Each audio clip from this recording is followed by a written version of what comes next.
Well, good evening, everyone. Good morning or good afternoon, depending on where you are. It's lovely to see you again, as usual, and a very warm welcome back to What's for Tea. And if you're new and this is your first time here, a very warm welcome to you as well. My name's Cheryl. This is What's for Tea, and this is just the time of the week where I show you what I made for the family meals for the week just past. I always start off on Monday, all the way through till today, which is Sunday, and Mr. Watts for Tea and I were away to the Lake District for a couple of days, well, a few days. We spent a couple of nights there, so I will show you what we had there.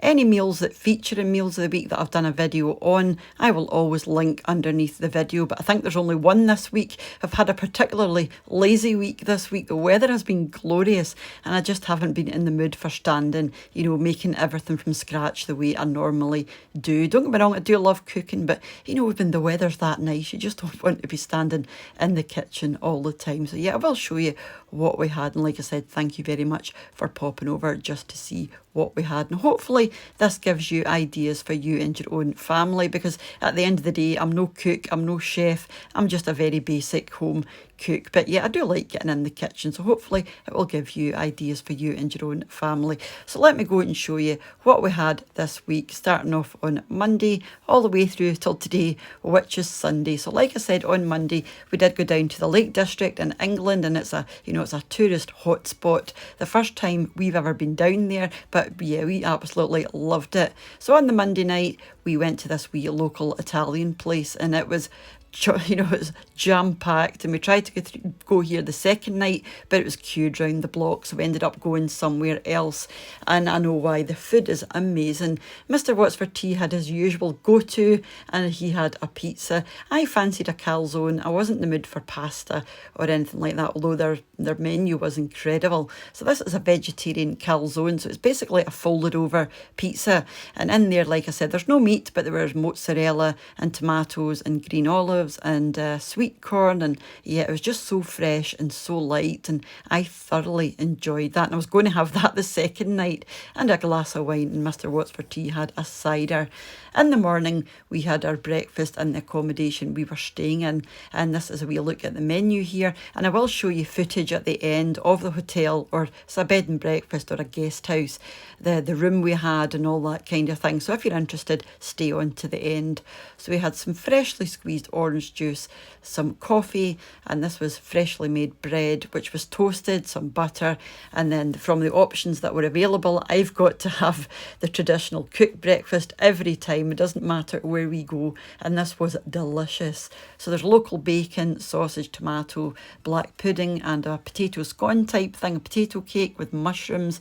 They also offered eggs. I don't like eggs. Mr. Watts for Tea will sometimes have scrambled egg, but he didn't have egg either, so he just had exactly the same as I had, and it was delicious. Moving on to Tuesday, tea time. Like I said, we had to go somewhere else because the wee Italian place was queued round the block, and we didn't feel like waiting because this was already quite late. So we went to a place called Brown Sugar, and it's just at the opposite end of the road from the Italian place. And this was a wee look at the menu here. They actually had quite a varied menu, but as usual I went for fish and chips, which is usually the kind of thing I would go for, either that or a burger or something like that if it's somewhere like this, which is very informal. So Mr. Watts for Tea had the fish and chips as well, and it was very tasty. I think this was cod or haddock, I don't remember, but it was the fish, the chips, the mushy peas, and a wee tartar sauce on the side. And I'll give you, they actually had a very unique way of ordering. You had to scan the QR code on the menu, and you ordered your food from the seat yourself basically, and then they would just bring it to you. So yeah, it's the first time I've ever used that sort of system for ordering, but I really enjoyed doing it. It was good fun. Then afterwards we just had a wee coffee. I had an Americano, and Mr. Watts for Tea had a cappuccino, and we got one of these wee sugar on a stick things, which I thought was really cool. Thoroughly enjoyed that. On Wednesday at breakfast, I just had exactly the same as I had the morning before, which was the bacon, the sausage, potato scone, the black pudding, the mushrooms and tomato, because I really did enjoy this, and because it's all locally sourced, very fresh ingredients, it was just absolutely delicious. Mr. Watts for Tea just had toast. He wasn't feeling that hungry, which I feel is a complete waste, but never mind. Then Wednesday tea time, we were actually back. So I made a very quick and easy penne arrabbiata. We all enjoy this. But when I do this for myself, I make it really, really spicy. But if we're all having it, I don't make it quite as spicy. And I do have a video recipe for this coming up because so many of you have asked for it. We just had some parmesan on the top and a wee bit of garlic bread at the side. Moving on to Thursday, we had pizzas. Now, I had to use these up because I got these like the week before, but they were absolutely fine. These were the pizzas that you'll have seen in my Sainsbury's haul, the 2 ridiculously large pizzas. And I also made a wee Caesar salad for on the side with some tomato because I had a couple of Caesar kits I had to use up. So I just popped that in a bowl on the side to use that up along with the pizza. And I also made a bowl of chips for the table. And this was the pizzas here. Like I said, you'll have seen in my shopping haul, and they were really tasty. So there are 2 different kinds there. One had the pepperoni and one was just the basic tomato and mozzarella, although they have sort of strung out the word in there to make it sound a bit more exotic, but it is basically a cheese and tomato pizza, and that's the one that I had, or half of the one that I had. Highly recommend those actually, because for the price, you know, they're quite a good buy.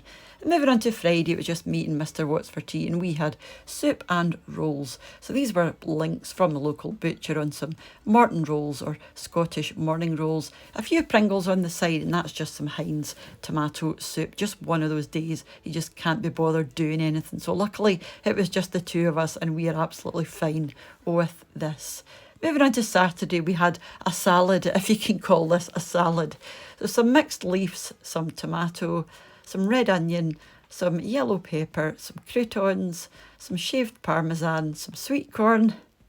And then some at the back, we've got some cold cuts, so some smoked ham, roast beef, roast pork, some homemade baby potato salad, some coleslaw, some pesto pasta, a wee dollop of tuna mayonnaise, and then some shaved parmesan on the top. But you know, it does look an awful lot of food, but there only is like a tablespoon of each of those things on the side there. Thoroughly enjoyed that. Then moving on to today, good old mince and tatties. The weather's a bit cooler today, and I did manage to get to the butcher for a couple of things I didn't think I was going to manage, but so I picked up some minced beef. I done this one in the slow cooker and made some creamy mashed potato and some monge too that I needed to use up. And I'll leave the video recipe for the minced beef underneath just before I move on and I show you the accommodation and bits and bobs in the room and things. I wanted to say, as usual, a massive thank you to the supporters of the channel over my Patreon page and to the channel members here as well. So the accommodation we were staying in was called Rum Doodle, and right away, as soon as I seen the name, I said, yeah, this is going to be the place for us. We love these quirky wee places that are just a wee bit different, and this is just some of the rooms that they have. They have 6 rooms, and each of the rooms are loosely based on a book. Actually, it's called The Ascent of Rum Doodle. So let me just look that up a wee second. Yeah, I think it's just based on an expedition or something like that. And each of the rooms are based on the characters. So the room that we had was based on the team's cook. So in there you've got lots of sort of foodie things, and the curtains actually had utensils on them. And there was the book stand, which was in the shape of sort of cutlery and that kind of thing. And they had painted the ceiling light. It was actually a colander and jelly moulds that they'd painted and strung those up. And like I said, I love all these wee sort of individual quirky touches, and I love the wallpaper. This is that kind of trump delay or trick of the eye wallpaper. So it's meant to look like bookshelves, and it looks as though it goes all the way to the top of the ceiling, but it doesn't. It's just very clever. And like I said, these were old sort of school desks. They've turned into a table, and you have your sort of welcome tray inside an old suitcase. And this was the book stand I was talking about. And I actually had to look this up. I went on to buy this, and this was actually from Laura Ashley. I'm going to use it as a recipe book sort of stand to prop up my recipe books, but I just love this kind of thing. And this was the colander and jelly moulds. Obviously they've painted and used as ceiling decorations. This was the breakfast room in the morning, and you've already seen the breakfast that I had. And there's Mr. What's for Tea getting stuck into the butter.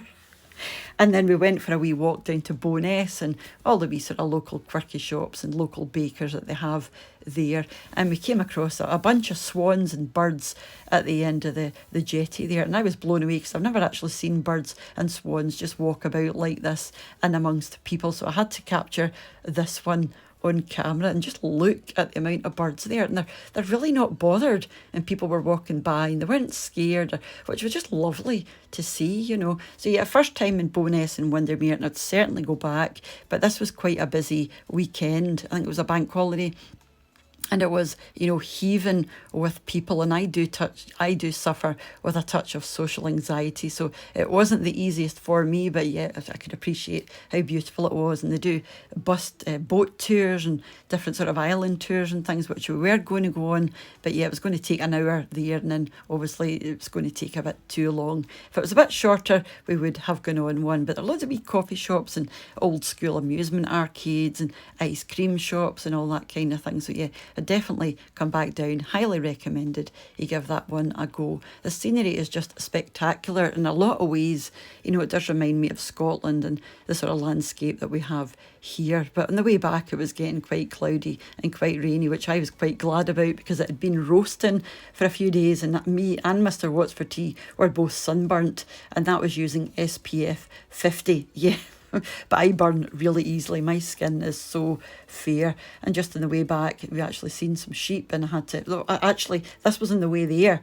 We'd seen some sheep in a field, and I just thought they looked ultra cute. So I jumped out, and luckily he turned round and looked at me. And her, I think it's a she actually, because there was a wee lamb there that came up and started bouncing about the place, which I just thought was so cute, which you'll see in a wee second. But how spectacular is this scenery. So yeah, this is down in the Lake District. I think it's the southwest of England. Let me just check. Bear with. I've got it written down here. Yeah, it's the northwest of England, the northwest of England, just south of Carlisle. But yeah, like I said, tourist hotspot, and I can see why. So thank you very much for sticking with me. If you're still here to the end of the video, because I know a lot of you drop off and you get fed up listening to me. But until I see you next, guys, which is going to be during the week for a wee recipe, I'm going to be doing traditional Scottish pineapple tart. So hopefully I'll see you back for that one. Until I see you, take care, and bye for now. Bye now.